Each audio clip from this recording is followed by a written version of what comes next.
See, the way the question is asked and also the way normally it's addressed is, people think there is something called as negative thought and positive thought. They want to remove the negative thoughts and have only positive thoughts. For such people, I would ask them to just experiment for 10-15 seconds. Let them forcefully remove one thought from their mind. For example, next 10 seconds, just don't think of a monkey. Try not to think of a monkey for next 10 seconds. You will see you will be full of monkeys. So what I'm saying is, this is the nature of your mind, because in this mind, all the three pedals are throttle. There is no brake, there is no clutch. Whatever you touch, it will only go faster.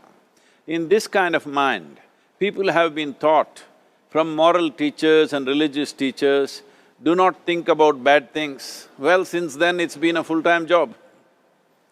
So there is no way you can handle the mind like this. This doesn't need any great enlightenment.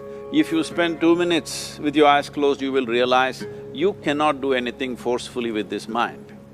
So, I want to remove negative thoughts. Do not ever go in this direction, because what you want to remove will become your quality. Always you will be on it. So what should I do? The thing is this, without understanding the fundamental mechanism of this mind, because our mind, human mind, is the most sophisticated computer on the planet. Even all the supercomputers have come out of this. When this is the case, is it not important that we understand the mechanics of how it functions? One simplistic aspect of how it functions is, there are no subtractions and divisions in our mind. There is only addition and multiplication. If you try to do something with it, it will say one more.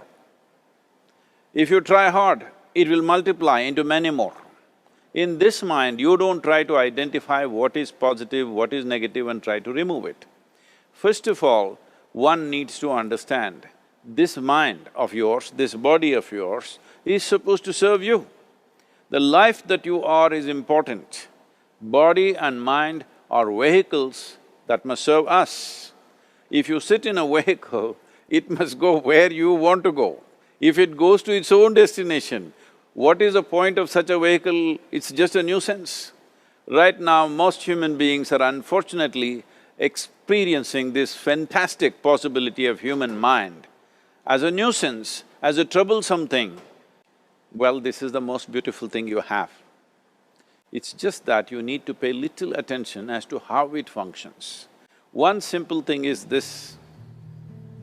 First and foremost process is, that's why we put out this process called Isha Kriya. This is to distance yourself from your physiological and psychological process. There is something called as you which exists. This is not a composite of all your thoughts and emotions and physiological processes. Beyond that, there is you. If you close your eyes, even if you cannot see anything, you're still there. It is through the window of your eyes that you're looking out, but if you close your eyes, it doesn't mean that you don't exist, you still exist. So beyond your thought, you still exist, beyond your emotion, you still exist. So that you, the life that you are, this has to come into your experience. Why is it that you're not allowing that to come into your experience, which is the most significant aspect of who you are? Who you are right now, the most significant aspect is, you and me are alive right now, this is it. What I'm thinking, what you're thinking is not the important thing. We are alive right now, that is the important thing. So, it is important that you focus on this fundamental sense of aliveness within you, and then you will see there is a natural distance between you and your thought process. Once there is a distance between your psychological process and your physiological process, this is the end of suffering. Because there are only two kinds of suffering that human beings go through, physical suffering and mental suffering.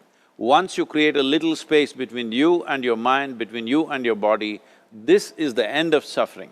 This is something every human being has to experience and know, otherwise thinking I will just remove negative thoughts and I will have positive thoughts, all the best, it's not going to work 100%, it's not going to work, because nobody can remove it, they can avoid it for some time.